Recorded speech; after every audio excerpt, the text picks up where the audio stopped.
Commerce moral ક્લાસીસમાં તમારું સ્વાગત છે.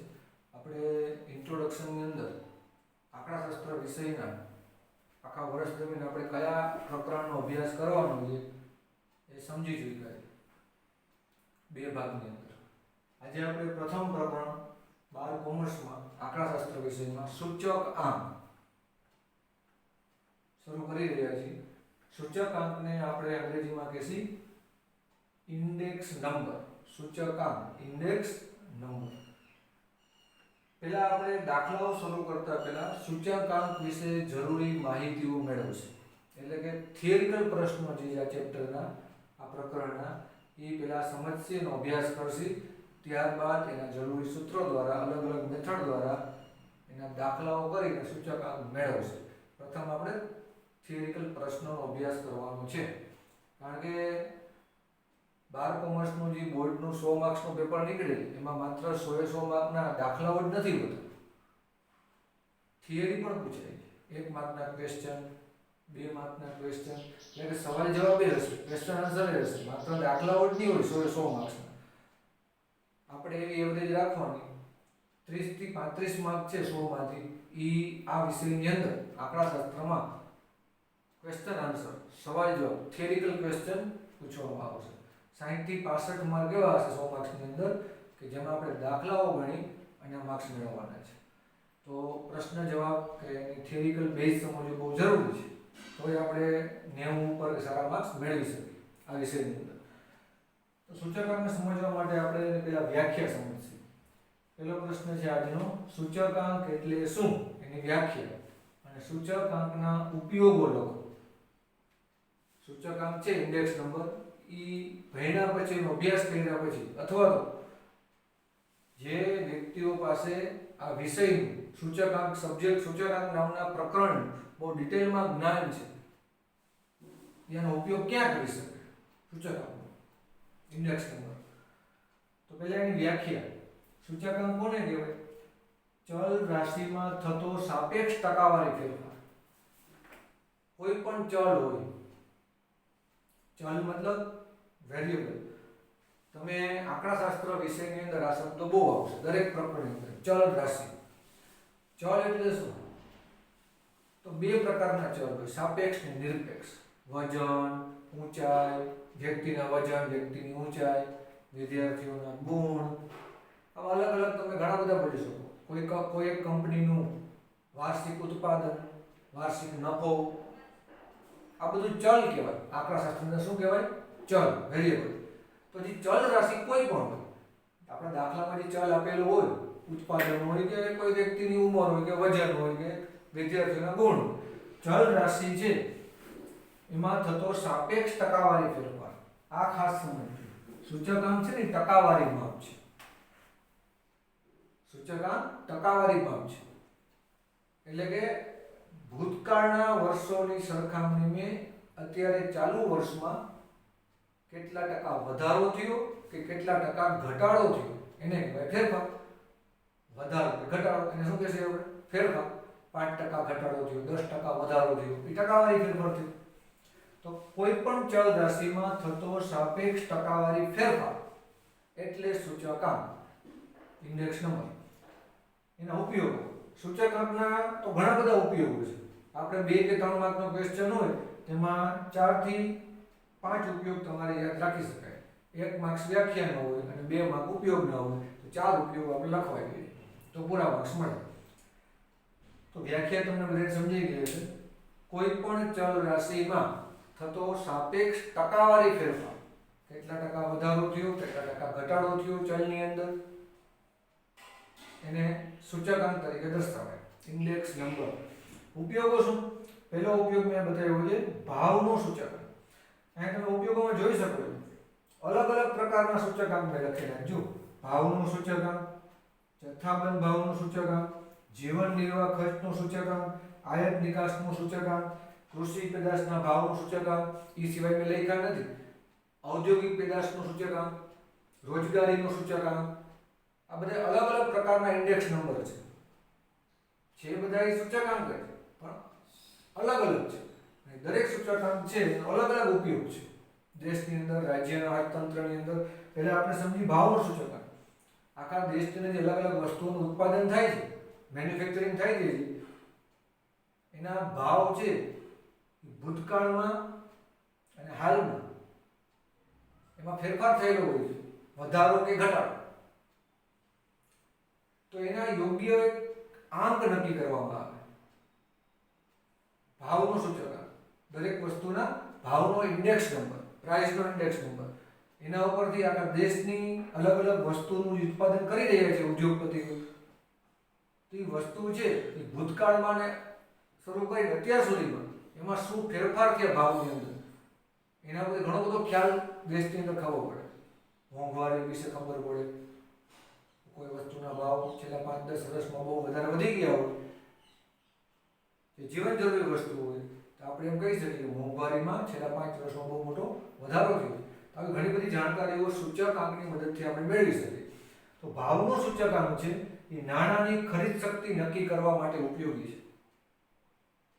ભાવનો ઇન્ડેક્સ નંબર છે પ્રાઇસનો, એના ઉપર નક્કી થાય કે બજારમાં, આખા દેશના માર્કેટમાં ખરીદ શક્તિ વધશે, કસ્ટમરની, ગ્રાહકોની, નાગરિકોની કે ઘટશે. આવા ઇન્ડેક્સ નંબરો અલગ અલગ પ્રકારના સૂચકાંક સરકાર આગળ જરૂરી આંકડાઓ સમયે સમયે દર 3 મહિને, દર 6 મહિને આપણે ન્યૂઝમાં જોઈએ છીએ ખેતીના સૂચકાંક બધા આંકડાઓ. એના આધારે નિર્ણયો લેવાતા હોય, દેશ લેવલે, રાજ્ય લેવલે અલગ અલગ યોજનાઓ બનતી હોય, અલગ અલગ નીતિઓ બનતી હોય. ભાવનો સૂચકાંક છે એ શેના માટે ઉપયોગી છે? નાણાંની ખરીદ શક્તિ નક્કી કરવા. જેમાં ઇન્ડેક્સ નંબર વધતો જશે, સૂચકાંક વધશે કોઈ વસ્તુના ભાવનો, તો બજારમાં એ વસ્તુની ખરીદ શક્તિ પહેલા કરતાં ઘટી જશે. તો નાણાંની ખરીદ શક્તિ દેશમાં વધશે કે ઘટશે એ જાણવા માટે ભાવનો સૂચકાંક ઉપયોગી બને છે. નંબર 2, જથ્થાબંધ ભાવનો સૂચકાંક. આ બે ભાવના સૂચકાંક છે. આ જથ્થાબંધ ભાવનો સૂચકાંક છે. એકી સાથે કોઈ વસ્તુ ખરીદી કરવી મોટા જથ્થામાં, તો એ જથ્થાબંધ કહેવાય. જથ્થાબંધ વસ્તુના ભાવ અલગ હોય. રિટેલ, તમે એક એક વસ્તુ લેવા જાઓ છૂટી રિટેલ છૂટક ભાવ એ અલગ હોય. તો જથ્થાબંધ ભાવનું સૂચકાંક અલગથી રજૂ કરવામાં આવે છે. એનો ઉપયોગ શું? આખા દેશમાં જથ્થાબંધ ભાવના સૂચકાંકોનો ખ્યાલ મળી જાય. એના આંકડાઓ પરથી શું ખબર પડે? દેશની ભાવ સપાટીમાં થતા ફેરફાર. જથ્થાબંધ ભાવનો ઇન્ડેક્સ નંબર બહાર પડે, એ ઇન્ડેક્સ નંબર પરથી શું જાણી શકીએ આપણે? દેશની જે અલગ અલગ વસ્તુઓના ભાવ છે એમાં કેટલો ફેરફાર થતો જોવા મળે, વધારો કે ઘટાડો, એ આપણે જાણી શકીએ. જીવન નિર્વાહનો સૂચકાંક, જીવન નિર્વાહ ખર્ચનું સૂચકાંક. જીવન નિર્વાહ મતલબ જીવન ટકાવી રાખવા માટે જરૂરી વસ્તુઓ છે એ બજારમાંથી પૈસા દઈ, નાણાં દઈ આપણે ખરીદ કરીએ છીએ, જેના વગર આપણે ચાલવાનું જ નથી જીવન જીવવા માટે. એવા ખર્ચને જીવન નિર્વાહ ખર્ચ કહેવાય. દાખલા તરીકે આપણી લાઈફસ્ટાઈલ છે એ ટકાવી રાખવા માટે આપણે 2 ટાઈમ જમવું તો પડશે, રાશનનો ખર્ચ થશે, રાશન આવ્યા પછી એને પકાવવા માટે, ગરમ કરવા માટે, બાફવા માટે, પછી જ આપણે ગ્રહણ કરીએ. તો બળતણની જરૂર પડશે, ગેસનો બાટલો, એમાં ખર્ચ થશે. એ જરૂરિયાત પૂરી થઈ જાય પછી જો નાણાં વધે આપણી પાસે, તો આપણો બીજી જરૂરિયાતનો ખર્ચ કયો? તો કાપડ, પહેરવા માટે કપડાં જોશે. ત્યારબાદ શિક્ષણ, ભાડું, મકાનમાં રહેવા માટે ભાડું અથવા ઘરનું મકાન હોય તેની ખરીદી કરવી. આ બધા જીવન નિર્વાહ ખર્ચ કહેવાય. બળતણ છે, કાપડ છે, શિક્ષણ છે, ખોરાક છે, આ બધા જીવન નિર્વાહ ખર્ચ છે. જીવન નિર્વાહ ખર્ચનો સૂચકાંક અલગથી બહાર પાડવામાં આવે છે. જીવન નિર્વાહ ખર્ચના સૂચકાંક પરથી શું જાણકારી મેળવી શકીએ આપણે? કેવા કેવા નિર્ણયો લઈ શકીએ? સરકાર કેવા કેવા નિર્ણયો લઈ શકે? પ્રાઇવેટ સંસ્થાઓ કે પ્રાઇવેટ એજન્સીઓ છે કે પ્રાઇવેટ કંપનીઓ છે કેવા કેવા નિર્ણયો લઈ શકે? જો જીવન નિર્વાહ ખર્ચનો સૂચકાંક રજૂ કરવામાં આવે અને બહાર પાડવામાં આવે, એનો અભ્યાસ કરી એના પરથી પગાર, મોંઘવારી, બોનસ એ નક્કી કરી શકાય. જીવન નિર્વાહ ખર્ચનો સૂચકાંક જેમ ઊંચો થતો જાય, વધતો જાય, તો કોઈ પણ પ્રાઇવેટ કંપની હોય કે સરકારી ગવર્મેન્ટની સંસ્થા હોય કે સરકારી કંપની હોય, એ લોકો એના કર્મચારીના પગાર કેટલા વધારવા, બોનસ કેટલું વધારવું એ નક્કી કરી શકે. જીવન નિર્વાહ ખર્ચના સૂચકાંકો પરથી કે આજના સમયમાં જીવન ટકાવી રાખવા માટે, સામાન્ય જરૂરિયાત પૂરી કરવા માટે મહિને કેટલા રૂપિયાની જરૂર પડે એવું ખ્યાલ મેળવી શકે. ખ્યાલ મેળવ્યા પછી આપણા કર્મચારીનો પગાર કેટલો છે, આટલા પગારમાં ચાલે એમ નથી તો કેટલો વધારો કરવો પડી શકે એમ છે. 10,000 પગાર છે મહિનાનો તો 2,000 વધારવો પડશે કે 5,000 વધારવો પડશે. બોનસ આપણે એને 3,000 આપી છીએ તો 5,000 આપવું પડશે કે 10,000 આપવું પડશે. પગાર, બોનસ, મોંઘવારી એ બધું નક્કી કરવું હોય, સરકારી કર્મચારીઓને કેટલો વધારો કરવો કે પ્રાઇવેટ કંપનીઓમાં નોકરી કરતા કર્મચારીઓને કેટલું વળતર આપવું, પગારમાં વધારો કરીને, બોનસમાં વધારો કરીને, મોંઘવારીમાં વધારો કરીને, એની જાણકારી જીવન નિર્વાહ ખર્ચના સૂચકાંક પરથી મેળવી શકાય. આયાત નિકાસનું સૂચકાંક, ઇમ્પોર્ટ એક્સપોર્ટ, આયાત નિકાસ, એના સૂચકાંકો અલગથી રજૂ થાય છે દેશની અંદર. આયાત નિકાસના સૂચકાંક છે ઇમ્પોર્ટ એક્સપોર્ટમાં, એના જે આંકડાઓ બહાર પડે એની મદદથી દેશના અર્થતંત્રમાં આયાત અને નિકાસ કેટલા પ્રમાણમાં વધારવી કે ઘટાડવી એનો નિર્ણય લઈ શકાય છે. અને વિદેશી હુંડિયામણ મતલબ વિદેશના નાણાં, ડોલર, આપણું કરન્સી કયું ભારતનું રૂપિયા, તો વિદેશનું કરન્સી છે જે ડોલરમાં. તો કોઈ પણ વસ્તુ બીજા દેશમાંથી આપણે મંગાવીએ, ભારત દેશમાં, બીજા દેશમાંથી ભારત દેશમાં મંગાવીએ તો આપણે આયાત કરીએ, ઇમ્પોર્ટ. અને આપણા દેશમાં બનેલી વસ્તુ બીજા દેશમાં આપણે મોકલીએ વેચવા માટે કે વેચીએ તો એક્સપોર્ટ, નિકાસ કરવી હોય. તો આયાત નિકાસના જે આંકડાઓ બહાર પડે આખા દેશની અંદર, એના પરથી તમે કેવા નિર્ણયો લઈ શકો તો વિદેશી હુંડિયામણ કેટલું વધારવાની જરૂર છે, એટલે કે દેશની અંદર ડોલરમાં કેટલો વધારો કરવો પડે એમ છે, વિદેશી હુંડિયામણ કેટલું વધારવું પડે એમ છે, આયાત નિકાસમાં કેટલો ઘટાડો કે વધારો કરવો પડે એમ છે, એવા નિર્ણયો આ સૂચકાંક પરથી લઈ શકાય, આયાત નિકાસના સૂચકાંક પરથી. આવા અલગ અલગ પ્રકારના સૂચકાંક છે, એના આંકડાઓ સમયે સમયે દેશની અંદર રજૂ કરવામાં આવતા જ હોય છે. તમે છાપા, મેગેઝિન અને ન્યૂઝની અંદર, ટેલિવિઝનમાં પણ સમાચાર જોતા હો ત્યારે આવા અલગ અલગ પ્રકારના ઇન્ડેક્સ નંબરો તમને જોવા મળે છે. કૃષિ પેદાશના ભાવનું સૂચકાંક. કૃષિ પેદાશ, ખેડૂત જે ઉત્પાદન કરે છે અનાજનું, કઠોળનું, ફળનું, ચા, કોફીનું, કૃષિ પેદાશ જે છે એના ભાવનું સૂચકાંક અલગથી રજૂ કરવામાં આવે છે. સમગ્ર દેશમાં જે કૃષિ પેદાશના સૂચકાંકના આંકડાઓ બહાર પડે છે એને આધારે પણ ખેતીને લગતા અને ખેડૂતને લગતા ઘણા બધા નીતિ નિયમો અને યોજનાઓ બનાવવામાં કૃષિ પેદાશના ભાવનું સૂચકાંક ઉપયોગી છે. કૃષિ પેદાશના સૂચકાંક પરથી ખેડૂતે કરેલા ઉત્પાદન છે એના ટેકારૂપ ભાવ નક્કી કરી શકાય છે. ખેડૂત જે વસ્તુનું ઉત્પાદન કરે છે, અનાજનું કે કઠોળનું કે, એને એ વસ્તુનો ઓછામાં ઓછો આટલો ભાવ મળવો જ જોઈએ, એ ટેકારૂપ ભાવ કહેવાય. એનાથી ઓછો તો નહીં જ, એનાથી વધુ મળે એનાથી ઓછો તો નહીં, એને ટેકારૂપ ભાવ કહેવાય. તો ખેડૂતોને કોઈ વસ્તુનું ઉત્પાદન કરેલું છે ખેડૂતોએ, એને બજારમાં વેચવા જાય ત્યારે એની મહેનતનું વળતર જે મળવું જોઈએ એ પૂરતું મળી રહે એના માટે સરકાર દ્વારા એક ટેકારૂપ ભાવ કપાસનો અને મગફળીનો નક્કી કરવામાં આવે કે મગફળીનો ટેકારૂપ ભાવ આટલો, તો એનો એ ભાવથી ઓછા ભાવમાં એ મગફળી એની પાસે કોઈ ખરીદે નહીં. તો આવા ટેકારૂપ ભાવ નક્કી કરવો હોય ખેડૂતે કરેલા ઉત્પાદનના, એ સરકાર નક્કી કરે. તો એ કૃષિ પેદાશના જે સૂચકાંકો છે એને આધારે નક્કી કરશે કે કપાસનો ટેકાનો ભાવ આ વખતે કેટલો રાખવો, મગફળીનો ટેકાનો ભાવ કેટલો રાખવો જેથી ખેડૂતોને ફાયદો થાય. એ ઇન્ડેક્સ નંબર છે ખેતીનો, એના ઉપર નક્કી કરી શકાય. આ રીતે અલગ અલગ પ્રકારના સૂચકાંક છે જે દેશની અંદર રજૂ થતા હોય છે, જે આપણે ન્યૂઝમાં પણ જોઈએ છીએ અને છાપાઓમાં પણ વાંચીએ છીએ. એને આધારે ઘણા બધા અલગ અલગ પ્રકારના નીતિઓ, નિર્ણયો અને યોજનાઓ બનતી હોય છે. આના સિવાયના પણ સૂચકાંક છે. તમને કીધું રોજગારીનો સૂચકાંક. રોજગારીના સૂચકાંક પણ સમયે સમયે રજૂ કરવામાં આવે છે દેશની અંદર. એને આધારે શું ખ્યાલ આવે, રોજગારીના સૂચકાંક પરથી સમગ્ર દેશમાં કેટલી બેકારી છે, કેટલી અર્ધ બેકારી છે, કેટલા લોકો શિક્ષિત બેરોજગાર છે એની જાણકારીઓ મેળવી શકાય છે. એના માટે ખાસ નીતિઓ સરકાર બનાવી શકે છે. આવા રોજગારીના સૂચકાંક પણ સમયે સમયે રજૂ કરવામાં આવે છે. આવા અલગ અલગ પ્રકારના સૂચકાંક છે એની મદદથી દેશના અર્થતંત્રમાં કે રાજ્યના અર્થતંત્રમાં અલગ અલગ નિર્ણયો લેવાતા હોય છે, અલગ અલગ નીતિઓ બનતી હોય છે, અલગ અલગ યોજનાઓ નાગરિકો માટે એની આધારે બનાવવામાં આવતી હોય છે. આ છે સૂચકાંકના ઉપયોગો. આપણે આજે એક પ્રશ્ન તૈયાર કર્યો, સૂચકાંકની વ્યાખ્યા અને તેના ઉપયોગો લખો. 3 માર્ક્સમાં પ્રશ્ન પૂછી શકે. વ્યાખ્યા સૂચકાંકની શું?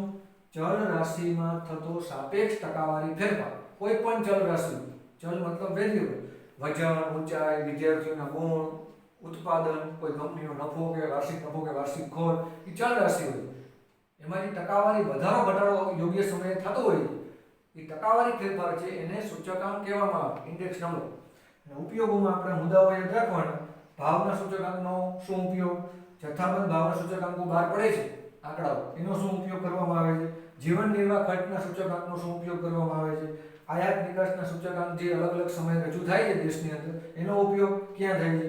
ખેતીના જે પેદાશ છે, જે ખેડૂત દ્વારા ઉત્પન્ન થાય છે ઉત્પાદન, એના ટેકાના ભાવ માટે સૂચકાંક બહાર પાડવામાં આવે છે. તો આ અલગ અલગ પ્રકારના સૂચકાંક છે એનો અભ્યાસ કરી અને અલગ અલગ નીતિઓ બનતી હોય છે. અને આના પછીનો આપણે એક નાનો ક્વેશ્ચન છે બીજો, આધાર વર્ષ એટલે શું? આધાર વર્ષ જેને કહેવાય બેઝ યર. આધાર વર્ષ એટલે શું? આ ચેપ્ટરમાં તમે દાખલાઓ પણ અભ્યાસ કરશો તો એમાં આધાર વર્ષ શબ્દ વારંવાર આવશે. તો તે આપણે પ્રશ્ન સમજીએ, દાખલાઓ હજી વાર છે. આધાર વર્ષને કહેવાય બેઝ યર. આધાર વર્ષ તમે કોને કહેશો? આધાર વર્ષ એટલે શું? 1 માર્કના પ્રશ્નો પૂછે. માની લો કે અત્યારે 2020 નું વર્ષ ચાલુ છે. કોઈ એક કંપનીનો વાર્ષિક નફો 2019-2020 થી પૂરું થયું, એક વર્ષ દરમિયાન કંપની એ નામની કંપની છે, કંપની એ, એનો વાર્ષિક નફો 500 કરોડ છે.